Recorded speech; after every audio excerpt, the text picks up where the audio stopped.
DHA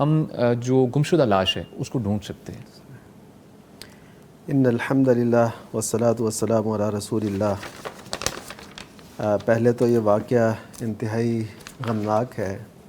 اس نے کافی غمگین کیا اور کافی ایک کیفیت طاری رہی. جی بالکل ایسے.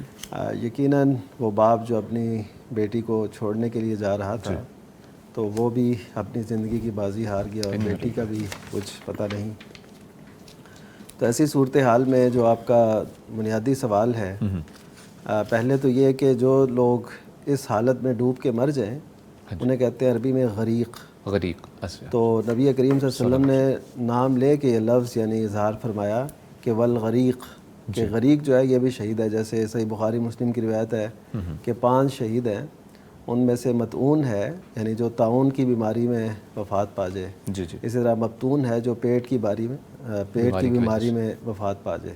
اور اسی طرح غریق ہے کہ جو ڈوب کے وفات پا پانی میں غرق ہو جائے. تو اس کا یہ مطلب ہے کہ ہم عموماً یہ جو سمجھ لیتے ہیں نا کہ اچھا اس کی ایسے وفات ہوئی، پتہ نہیں اس کا آگے کیا معاملہ ہوگا، تو ہم یہ ذہن میں رکھیں ان کے بارے میں، یہ ہوں یا ہمارے دیگر جو ڈوب جاتے ہیں کسی بھی طریقے سے. پچھلے دنوں بھی ایسے ہوا. جی بالکل. تو ہم سمجھ رہے ہوتے ہیں پتہ نہیں وہ کیا، لیکن غریق وہ ان میں شامل ہیں جن کو اللہ تعالیٰ نے شہداء کے اعزاز سے نوازا ہے. اچھا ٹھیک. جی یعنی یہ شہداء کی اقسام میں شامل ہیں یہ لوگ جو ایسے. اور اسی طرح جو کسی دیوار کے نیچے آ کے منہدم یعنی انہدام ہو جائے کسی بھی چیز کے گرنے سے وہ چلے جائے، تو یہ یعنی ان کے لیے یہ اعزازی موت ہے.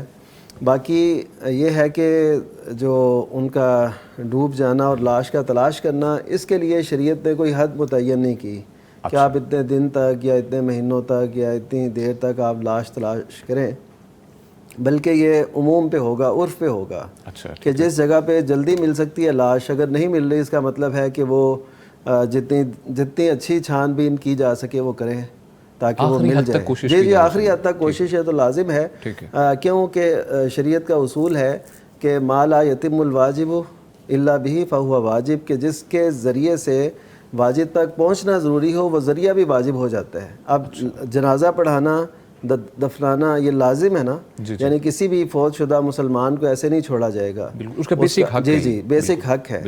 تو جب اس کا یہ حق ہے تو اس کے حق کی تلاش کے لیے جستجو کرنا بھی حق ہے، ضروری ہے، فرض ہے. اس کی لاش تلاش کی جائے جہاں تک ہو سکے. اور اس پہ پھر یہ ہے کہ اس کو بے حرمتی سے بھی بچانا. اب دیکھیے اللہ نہ کرے وہ لاش ہمیں نہیں ملتی یعنی لوگوں کو، تو اللہ نہ کرے کل کو کسی درندے کے وہ یعنی منہ میں ہو یا ایسا کچھ ہو تو ہمیں کتنا فیل ہوگا کہ انسان کیسے.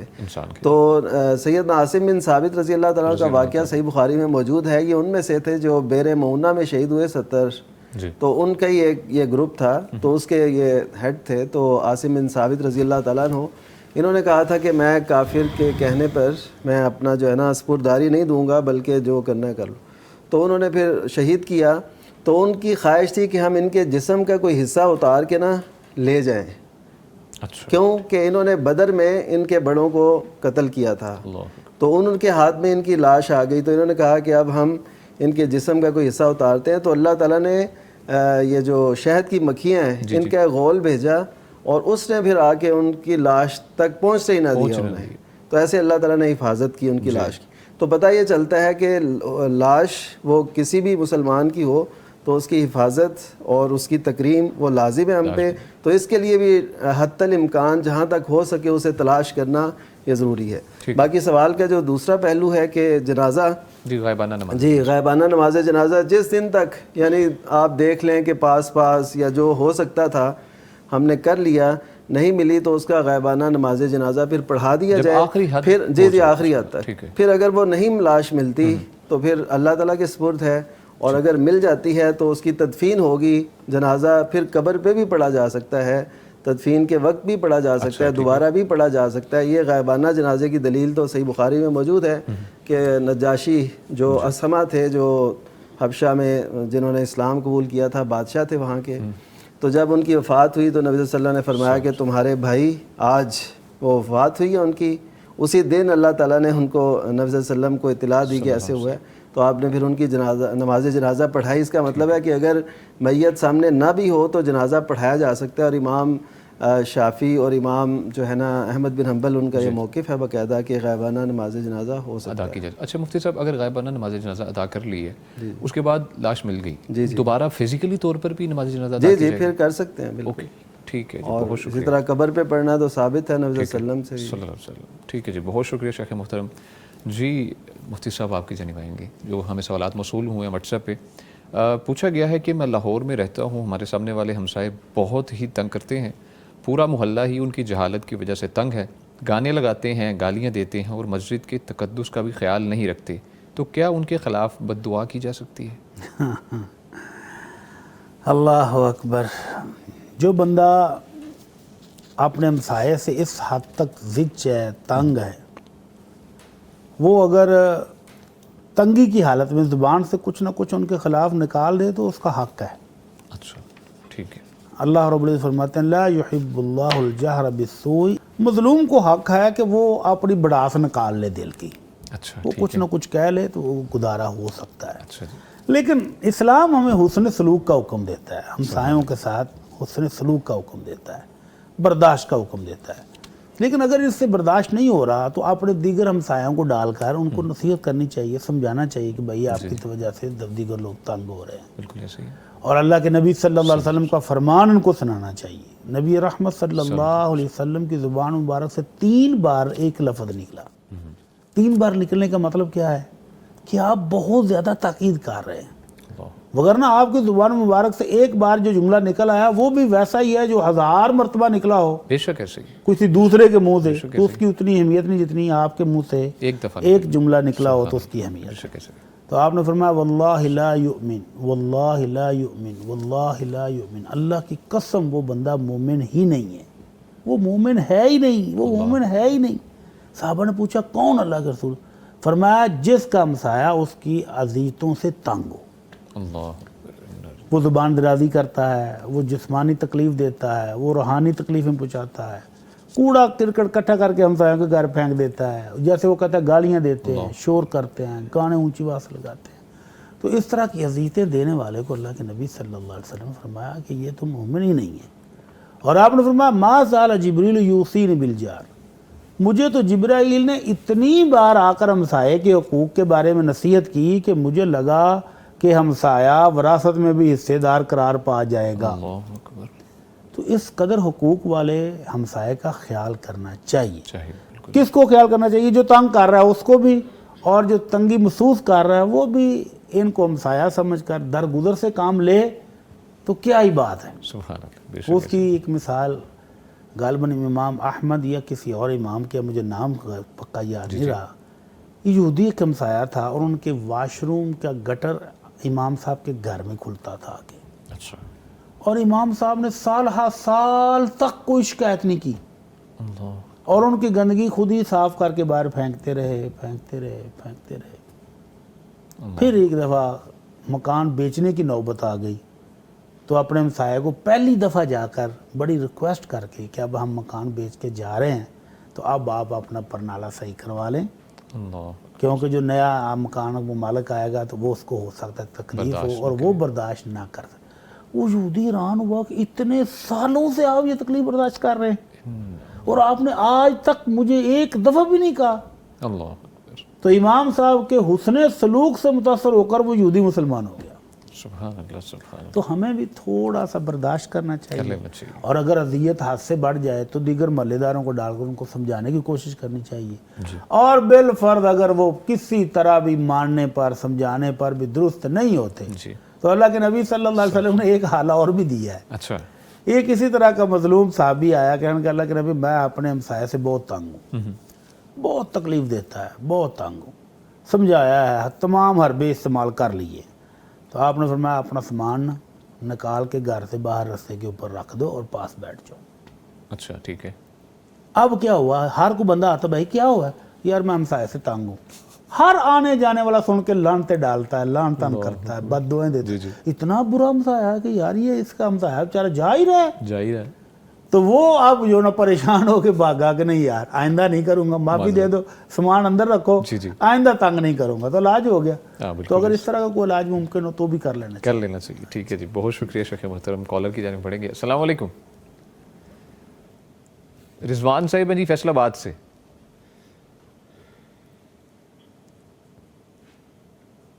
رضوان صاحب آپ سن پا رہے ہیں؟ جی جی جی سر. جی سر کیسے ہیں جی آپ؟ اللہ کا شکر سر. آپ سنائیں ٹھیک ہے بھائی؟ جی الحمدللہ اللہ کا شکر. پوچھیے کیا پوچھنا چاہیں گے مفتی صاحب سے؟ سر میرا مفتی صاحب سے ایک سوال ہے. میرا بیٹا ہے جی اس کا نام ہے عبداللہ. اچھا. اس کے یہ نا کان کے اوپر جو ہے نا جو اوپر والی سائڈ سے نا یعنی کہ ماتھے پہ ماتھے کی جو ہوتی ہے نا قلم جی جی پر نا ماشاءاللہ لکھا ہوا اللہ. اچھا ماشاءاللہ. اور سینے کے اوپر لکھا ہوا محمد. ماشاءاللہ دونوں لفظ جو ہے نا صاف ہوتے ہیں. اچھا. اس کے بارے میں پوچھنا چاہتا تھا مفتی صاحب سے. ٹھیک ہے جی. بہت شکریہ رضوان صاحب آپ نے کال کی. جی مفتی صاحب آپ کی جانب بڑھوں گا. نعمان فاروقی صاحب. جی اگر ظاہر ہے جیسے یہ بتا رہے ہیں تو ہم ظاہر ہے ان کے کہنے پہ یقین رکھیں گے کہ ایسا ہے. جی تو اللہ تعالیٰ کسی بھی ذریعے سے ایسے اظہار یعنی اپنے معجزات کا اظہار وہ کرتا رہتا ہے, دکھاتا رہتا ہے. جی کہ اس کا نام کہیں کسی درخت میں لکھا باقاعدہ طور پہ نظر آ رہا ہوتا ہے, بعض اوقات پتھروں پہ ایسا. تو اگر یہ ثابت ہوں یعنی یقین سے ہم یہ کہہ سکیں تو ہم یہی کہیں گے کہ یہ کسی بچے کے اچھا ہونے کی ایک علامت ہے. اچھا. اور اللہ تعالیٰ ایسے اظہار کرتا ہے. اور یہ صرف انسانوں پہ نہیں, بعض اوقات کسی چیز پہ بھی نظر آتا ہے. ویسے تو کئی تو فیک ہوتے ہیں, میں ان کی بات نہیں کر رہا. ویسے نام جو ایسے لکھے ہوتے ہیں جی جی تو فیک بھی ہوتے ہیں ان میں سے, جو خصوصاً ویڈیوز بنائی گئی ہوں یا ایسا کچھ. لیکن یہ تو کہہ رہے ہیں. جی جی بالکل. تو ہم یہی خیال رکھیں گے اس حوالے سے کہ یہ کوئی اچھا بچہ ہوگا, نیک ہوگا انشاءاللہ, تو اس کے ایسا کوئی اظہار ہے. تو اس کو اس چیز سے بچانا ہے کہ یہ یعنی لوگ اس سے کچھ ایسے فائدے اٹھانے لگ جائیں یا یہ سمجھیں کہ یہ کوئی ایسی انوکھی ہستی ہے جو دنیا میں آئی ہے یا ایسا کچھ. اس سے ضرور اسے بچانا چاہیے. اور ایک نارمل سی ایک زندگی جیسے لائف گزارتے ہیں ایسے گزاریں, اس کی اچھی تربیت کریں, اللہ تعالیٰ بہتر فرمائے. ٹھیک ہے. بھٹ صاحب فرمائیے گا آپ بھی, آپ نے سنا تھا سوال. ہاں جیسے شیخ صاحب فرما رہے ہیں نا کہ بعض دیگر چیزوں پر بھی نام لکھا ہوا آ جاتا ہے. جی جی بالکل. ہم مدرسے میں پڑھتے تھے تو ہمارے پاس ایک بڑا پارک ہے جہاں مختلف قسم کے درخت ہیں. اچھا. تو ہم اسٹوڈنٹ شام کے ٹائم مسواکیں اتار کے لے آتے تھے. اچھا ٹھیک ہے. آپ مسواک اتارنے کے لیے جو چاقو جو چھری تھی نا, اسی درخت کے چھلکے کے اوپر مختلف اسٹوڈنٹ اپنا نام لکھ دیتے تھے. اچھا جی. کھود دیتے تھے چھلکے کو اتار. آپ وہ چھلکا جتنا اتارا ہے نا, اگر کسی کا نام محمد ہے تو اس نے بڑا سارا محمد لکھا, چھلکا اتار دیا. اب سائڈوں سے جب چھلکا اس کو پر کرنے کے لیے ابھرتا ہے نا تو وہ ایک بالکل ایسے سیم نام ابھر کے باہر آ جاتا ہے. اب جس بندے نے اس کو کھودتے ہوئے نہیں دیکھا نا, وہ دیکھے وہ درخت کے اوپر نام لکھا ہوا ہے. اللہ اکبر. اس کے لیے تو یہ بہت بڑا انوکھا واقعہ ہوگا. بالکل ایسے ہی. اور جن اسٹوڈنٹ کا ہر روز کا کام تھا ان کو پتا تھا کہ یہ میری خود کی حرکت ہے. جی بالکل ایسے ہی. تو اسی طرح اللہ تعالیٰ اس بچے کو صحت اور تندرستی دے. اگر واقعتاً لکھا ہوا ہے, جی جیسے شیخ نے کہا کہ ہم حسن ظن رکھتے ہیں, بالکل ایسے ہی, تو اللہ کا شکر ادا کریں. اس میں پبلسٹی کی کوئی بات نہیں ہے کہ آپ اس کو پیر صاحب بنا کر بٹھا دیں اور لوگ آ جائیں تبرک لینے کے لیے. اللہ اکبر. بالکل. اب ساشے پیک میں پیر صاحب بھی تو آ رہے ہیں نا, چھوٹے چھوٹے پیر بنا کے, تو لوگ ان کے پاؤں چوم رہے ہیں, ہاتھ چوم رہے ہیں, نذرانے آ رہے ہیں. اگر بھائی صاحب کی نیت بھی اس طرح کی ہے تو بہت خطرناک مسئلہ ہے. ٹھیک ہے. اللہ سے ڈرنا چاہیے. جی. اور اگر واقعتاً ایسا ہے تو اللہ کا شکر ادا کرنا چاہیے, اس سے زیادہ کچھ نہیں. ٹھیک ہے جی. بہت شکریہ شیخان محترم, آپ نے تفصیلی جواب دیا. ناظرین آپ کے سوالات اور کالز کا سلسلہ جاری ہے. ملتے ہیں چھوٹی سی بریک کے بعد. ویلکم بیک جی. گفتگو کا سلسلہ آگے بڑھاتے ہیں. آپ کو بتاتے چلیں کہ آپ اس پروگرام میں لائیو کالز کے تھرو شریک ہو سکتے ہیں. کرنا کیا ہے, پیغام ٹیلی ویژن کی جانب سے دیے گئے UAN نمبر پہ آپ نے کال کرنی ہے. نمبر نوٹ فرما لیجئے 042117000000 یعنی 042111170000. اس کے علاوہ آپ ہمیں یوٹیوب پہ بھی جوائن کر سکتے ہیں. پیغام ٹی وی لائیو سرچ کیجیے اور کمنٹ سیکشن میں اپنے سوالات لکھیے. مفتیان کرام سے ان کے جوابات آپ کو مہیا کیے جائیں گے. اس کے علاوہ آپ ہمیں واٹس ایپ پہ بھی ریچ کر سکتے ہیں. نمبر نوٹ فرما لیجیے 0321565200 یعنی 0321565200. آپ کو یہ بتاتا چلوں کہ واٹس ایپ پہ جو میسیجز آپ بھیجیں گے انشاءاللہ ان کو نیکسٹ پروگرام میں ہم ڈسکس کریں گے, یا وہاں پر ہی آپ کو جواب مفتیان کرام دے دیں گے. آپ کی جانب سے جو سوالات موصول ہوئے ہیں ہمیں یوٹیوب پہ, ان کی جانب بڑھیں گے. بھٹی صاحب آپ کی جانب بڑھوں گا. شیخی ملک لکھتی ہیں جی السلام علیکم. وضو کرتے ہوئے بسم اللہ بھول جائے، اگر وضو کے درمیان میں یاد آ جائے تو کیا شروع سے وضو کرنا چاہیے یا پھر وہیں سے ہی بسم اللہ پڑھ لینی چاہیے؟ ہاں جی، بسم اللہ وضو سے پہلے پڑھنی چاہیے، اور اگر بندہ بھول گیا ہے تو جہاں یاد ہے وہیں پڑھ لے. وضو کو دوبارہ سے دہرانے کی ضرورت نہیں ہے، وضو تو ٹھیک ہے. اگر کوئی بندہ بالکل بھی نہ پڑھے، بھول گیا ہے تو وضو تو اس کا پھر بھی ٹھیک ہے. اچھا، پھر بھی وضو بالکل ٹھیک ہے اس کا. بسم اللہ اگر پڑھنی چاہیے یاد ہو تو. جی بالکل. اگر وہ بھول گیا ہے، بسم اللہ پڑھے بغیر اس نے وضو کر لیا ہے تو وضو اس کا بالکل ٹھیک ہے. ٹھیک ہے. تو اس طرح اگر اس کو درمیان میں یاد آ جاتا ہے تو وہیں پر پڑھ لے بسم اللہ. کوئی اچھا جی، ٹھیک ہے جی، بہت شکریہ مفتی صاحب. مفتی نعمان فاروقی صاحب، پوچھا ہے کہ عشاء کی نماز کیا تہجد کے وقت پڑھی جا سکتی ہے؟ شکیم علی پوچھتی ہیں. جی دیکھیے، عشاء کی نماز کا جو وقت ہے نا وہ ہے آدھی رات تک. اچھا ٹھیک ہے، کیونکہ راتیں بڑی چھوٹی ہوتی رہتی ہیں. شریعت نے، نبی کریم صلی اللہ علیہ وسلم نے اس کی یہ رہنمائی فرما دی ہے الا نصف اللیل، آدھی رات تک اس کا وقت ہے. اب آدھی رات بنے گی کب؟ وہ بنے گی مغرب سے لے کے فجر کے طلوع ہونے تک، یعنی فجر کی اذان کا جب وقت ہو وہاں تک، اور مغرب سے لے کے اس پوری رات کو گھنٹے آپ گن لیں یا جتنے بنتا ہے ٹائم، تو اس کو 2 حصوں میں تقسیم کریں. جو پہلی آدھی رات ہے یہاں تک عشاء کی نماز کا وقت ہو سکتا ہے. تو باقی جو مرد حضرات ہیں انہیں تو جماعت کے ساتھ ہی پڑھنی چاہیے. اچھا ٹھیک ہے. جو خواتین ہیں وہ یہاں تک پڑھیں گی تو وہ ادا ہے. اس کے بعد اگر پڑھے گی، عموماً ہمارے ہاں سمجھا جاتا ہے جی 12 بجے تک عشاء کا وقت ہے، حالانکہ وہ سردیوں گرمیوں میں آج کل جیسے 12 بجے تک نہیں ہے، بلکہ اس سے کم ہے ذرا. اچھا کم ہے اس سے؟ جی اس سے ذرا کم ہے. گرمیوں میں یعنی 12 بجے نہیں ہوتا بلکہ 11 بجے بھی ہو جاتا ہے، اس سے کم بھی ہو جاتا ہے. آج کل فجر کا وقت کچھ 3:30 بجے. جی تو یہ 11 تقریباً 11:30 کے لگ بھگ بنتا ہے آج. تو لوگوں میں یہی مشہور ہے. آدھی رات چونکہ 12 سمجھتے ہیں 12 بجے، تو وہ یہی کہتے اور سمجھتے ہیں. تو بس یہ آخری لیمٹ اس کی آدھی رات ہے، اور آدھی رات کا میں نے آپ کو بتا دیا. تو جو اس کے بعد پڑے گا وہ قضا ہوگی، وہ ادا نہیں ہوگی. جو آدھی رات کے بعد پڑے گا. جی اچھا، یہ خاتون کے لیے آپ بتا. جی خاتون ہو یا مرد، دونوں کے لیے. وہ مرد کے لیے صرف میں نے یہ بتایا کہ وہ نماز با جماعت کا اہتمام کرے. یعنی ہو سکتا ہے نا لازمی کسی کے ذہن میں یہ ہے جی عشاء کو مؤخر کر کے پڑھنا چاہیے، تو وہ جماعت چھوڑ دے اس نیت سے. ہاں بالکل ایسے. تو جماعت پہ شامل ہونا یہ لازم ہے. یہ جو فضیلت ہے یہ آپ اکیلے کے لیے نہیں ہے، بلکہ اگر ٹھیک کوئی جماعت رہ گئی ہو تو سارے لوگ چلیں، جتنی تاخیر سے پڑھ لیں وہ ٹھیک ہے. لیکن ایک شخص کے لیے ایسا نہیں کرنا چاہیے کہ وہ جماعت چھوڑ کے اس ثواب کو لینے کے لیے آگے بڑھے. تو باقی جو خواتین ہوں یا مرد ہوں، آدھی رات تک وہ نماز ادا ہوگی، اس کے بعد پھر وہ قضا ہو جائے گی. تو یہ ہے. ٹھیک ہے جی، بہت شکریہ مفتی صاحب. کالر کی جانب بڑھیں گے. السلام علیکم. احسن علی صاحبہ جی لاہور سے. سر کیسے ہیں جی آپ؟ جی میں بالکل ٹھیک ٹھاک ہوں جی. سب سے پہلے تو آپ کو السلام علیکم. وعلیکم السلام. تو میں نے مفتی صاحب سے بس میری یہ گزارش کی کہ میں نے بہت ڈاکٹر نے کہا تو بھی میں نے کروایا آپریشن، تو سب کچھ کلیئر ہونے کے باوجود بھی مجھے نظر نہیں آ رہا. تو دعا کر دیں. میرے پاس لاسٹ چانس تھا کہ مجھے نظر آتا لیکن نہیں آیا. اللہ اکبر. بس آپ میں چاہتا ہوں کہ دعا کہ امید ہے آ جائے. کنفرم ڈاکٹر کہتے ہیں تو دعا کر دیں. اور کوئی وظیفہ بھی میں پڑھتا رہوں تاکہ صبر بنا رہے میرا، صبر ٹوٹ رہا ہے.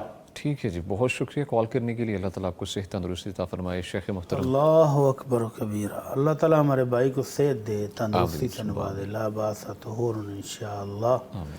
صبر میں بہت بڑا اجر ہے میرے بھائی. اللہ رب العزت فرماتے ہیں انما یوفی الصابرون اجرہم بغیر حساب. اللہ صبر کرنے والوں کو تو بغیر حساب کتاب کے اجر و ثواب عطا فرمائے گا. سبحان اللہ. تو جس کی آنکھیں اللہ تعالیٰ بینائی لے لے اور وہ اس پر صبر کر لے تو یہ تو جنت میں جانے کا ایک آسان ترین طریقہ بن جاتا ہے. تو اللہ تعالیٰ جس کی آنکھیں لے لے اور وہ صبر کرے، اللہ اس کو جنت کے سوا کچھ بھی نہیں دیں گے. جنت ہے اس کا اجر و ثواب ہے ہی جنت. تو اللہ تعالیٰ آپ کو حوصلہ بھی دے، صبر بھی دے. تو آپ درود شریف پڑھا کریں جب بھی تھوڑا سا بے حوصلہ ہونا، دل گھبرانا شروع ہو جائے، درود شریف پڑھا کریں محبت کے ساتھ. اللہ کی 10 رحمتیں آئیں گی ایک دفعہ درود شریف پڑھنے سے. ایک دفعہ درود شریف 10 رحمتیں ہوں گی, 10 درجے بلند ہوں گے, 10 گناہ معاف ہوں گے, 10 نیکیاں ملیں گی. تو اتنے انعامات ہیں درود شریف کے. تو آپ جب بھی دل گھبرائے, پریشان ہو, تو محبت کے ساتھ درود شریف پڑھنا شروع کر دیں. اللہ تعالیٰ آپ کو صحت اور تندرستی سے نوازے. آمین. جی بہت شکریہ مفتی صاحب. جو ہمیں سوالات موصول ہوئے ہیں یہاں پر یوٹیوب پر ان کی جانب بڑھیں گے. مفتی نعمان فاروقی صاحب, مفتی صاحب پوچھا گیا ہے جی السلام علیکم. سب سے پہلے تو انہوں نے کہا ہے بھٹی صاحب سے کہیں کہ میری دونوں ماموں کے لیے دعا کر دیں. عائشہ صاحبہ لکھتی ہیں کہ ان کی شادی نہیں ہو رہی, جہاں بھی رشتہ کرتے ہیں نہیں ہوتا, پلیز ان کے لیے دعا کر دیں اور دعا بھی بتا دیں, میری ماما بہت پریشان رہتی. ہاں جی, درود شریف پڑھیں, دل لگا کے پڑھیں جی اور ساتھ دعا کریں. اللہم رحمتک ارجو جی فلا تکلنی الی نفسی طرفۃ عین واصلح لی شأنی کلہ لا الہ الا انت. جی اس کا دعا کا مطلب یہ ہے کہ اللہ ایک لمحے کے لیے بھی مجھے میرے نفس کے حوالے نہیں کرنا, اللہ اپنی رحمت کے حوالے کر لے. بے شک ایسے. اللہ تیری رحمت کا سوال کرتا ہوں, اللہ اپنی رحمتوں سے نوازے. تو یہ دعا پڑھیں, اللہم رحمتک ارجو فلا تکلنی الی نفسی طرفۃ عین واصلح لی شأنی کلہ لا الہ الا انت. اے اللہ میرے تمام معاملات اپنی مہربانی سے, اپنی رحمت سے درست فرما دے. تو اللہ انشاءاللہ درست فرما دیں گے انشاءاللہ. جی بہت شکریہ مفتی صاحب. ابو بکر ابو سر لکھتے ہیں جی السلام علیکم, مفتی عبدالولی خان صاحب کیوں نہیں آ رہے, ان کی طبیعت ٹھیک ہے نا؟ جی آپ کو بتاتے چلیں جی ہمارے شیخ جو مفتی عبدالولی خان صاحب ہے جو ہمارے ساتھ تھرو آؤٹ دا وے ساتھ تھے, اس وقت وہ عمرے پہ گئے ہوئے ہیں. ان کی طبیعت الحمدللہ بالکل بہترین ہے. عمرہ ادا کرنے کی گھر سے ماشاءاللہ وہ گئے ہوئے ہیں. ان سے ہم نے دعاؤں کی اپیل کی تھی, تمام دیکھنے والوں کے لیے بھی بولا تھا کہ سب کے لیے دعا کیجیے گا. تو انشاءاللہ جب واپس آئیں گے تو ہمیں ری جوائن انشاءاللہ کریں گے. اور آپ کی جانب سے جو سوالات بھیجے گئے ہیں اس کی جانب بڑھیں گے. مفتی نعمان فاروقی صاحب, شکی ملک صاحبہ لکھتی ہیں اگر ایک آدمی کو کوئی قتل کر دیتا ہے جس کا ذہنی توازن ٹھیک نہیں, اب وہ صلح کرنا چاہتے ہیں کہ اتنی زمین لے لو یا پھر اتنے پیسے لے لو تو ہم سے صلح کر لو اور بدلہ معاف کر دو جو قتل ہوا ہے. یہ جو قاتل ہے اس کا ذہنی توازن ٹھیک نہیں ہے, مقتول کا ایسا کوئی واضح ہے؟ یہ واضح نہیں ہے, لیکن یہ کہ ایک آدمی کوئی آدمی قتل کر دیتا ہے, جس کو قتل کیا ہے نا اس کا ذہنی توازن درست نہیں تھا. صحیح. بہرحال جان تو وہ بھی ہے, جی اس کا بھی اتنا ہی وہ ہے جتنا ایک عام انسان کا ہے, تو اس کی قدر و منزلت اسی طرح ہے جان کے حوالے سے. اگرچہ وہ خود مکلف نہیں ہے, لیکن اس کو اگر کوئی قتل کر دیتا ہے تو ظاہر ہے وہ اسی طرح قصاص یا دیت جو بھی ہے, یہ دیت کی انہیں پیشکش کر رہے ہیں, تو دیت ان کو قبول کر لینی چاہیے کہ دیت لے لیں اور وہ بھی عہدہ برا ہو جائے اپنے اس ذمے سے جو ان کے ذمے آ گیا ہے کسی بھی وجہ سے.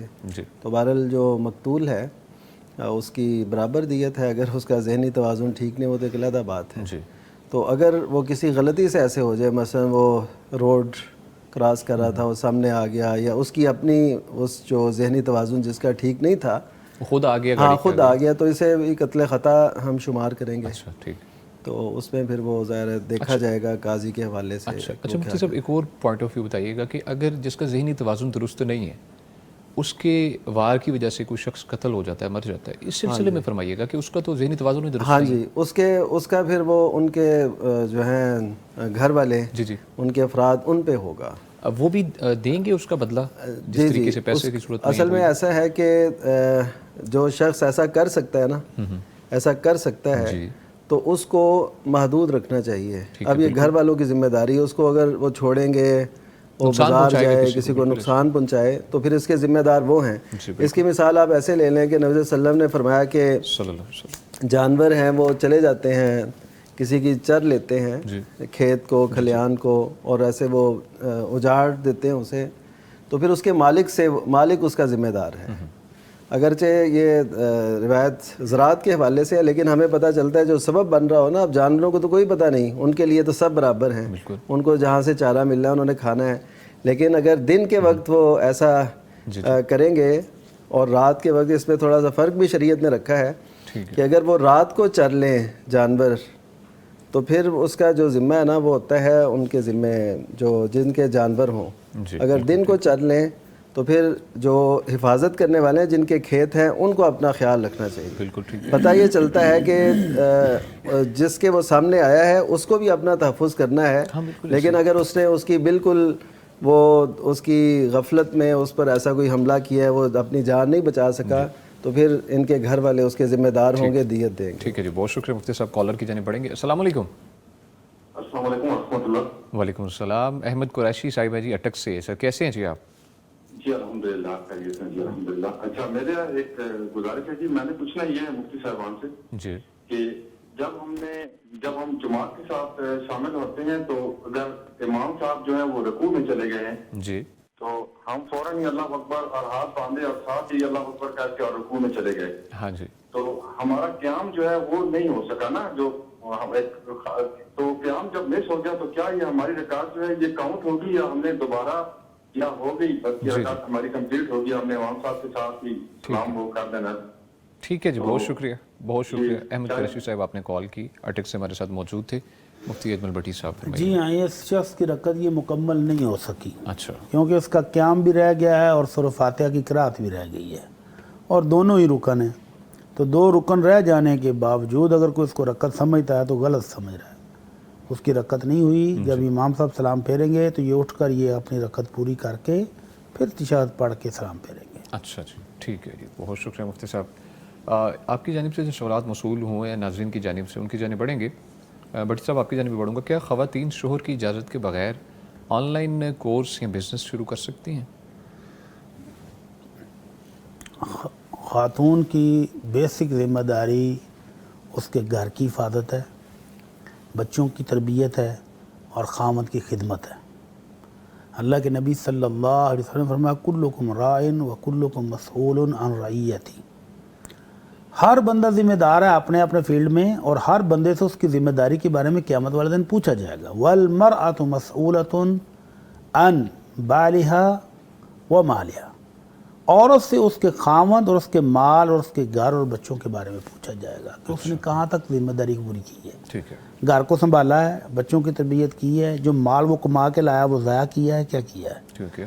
تو یہ ہے اس کی بیسک ذمہ داری. آن لائن بزنس کرنا یا کوئی کورس کرنا یا ٹیچنگ کرنا یا خود سیکھنا, یہ ساری چیزوں کی اگر اس کو ضرورت ہے تو اس کو خامد سے مشورہ, چلو اجازت نہ کہیں, مشورے کی حد تک پوچھ لینا چاہیے. جی بالکل ایسے ہی, تاکہ وہ جو گھر کے ذمہ داریوں کو وہ سائڈ پر رکھ کے جو ٹائم ادھر دے گی, کل خامد کو پتہ چلے کہ یہ تو گھر کو توجہ نہیں دے رہی, گھر کے معاملات ڈسٹرب ہو رہے ہیں. تو کیوں ہو رہے ہیں جی, وہ سارا ٹائم تو وہ آن لائن چلا جاتا ہے. بالکل ایسے ہی. تو پھر لڑائی جھگڑا بڑھے گا, پھر فساد ہوگا, پھر خامد کے ساتھ لڑائیاں ہوں گی. تو اس سے بہتر ہے کہ اس سے اجازت یا مشورہ کر کے رضامندی سے اگر کیا جائے تو بہت اچھا ہے. ٹھیک ہے. اور اگر خامد منع کر دے تو منع ہو جانا چاہیے. منع ہو جانا چاہیے, اس پہ بالکل بضد نہیں ہو جانا چاہیے. ہاں بضد نہیں ہونا چاہیے. ٹھیک ہے جی, ہمارے ایک دوست وہ مجھ سے مسئلہ پوچھ رہے تھے. کہتے ہیں کہ وہ ایک دن جلدی میں تھے کہ میں نے کہا خیریت, تو کہتے ہیں وہ نا مسز نے کہیں آن لائن کاروبار کوئی شروع کیا تھا تو اسے فراڈ ہو گیا اتنا. اچھا.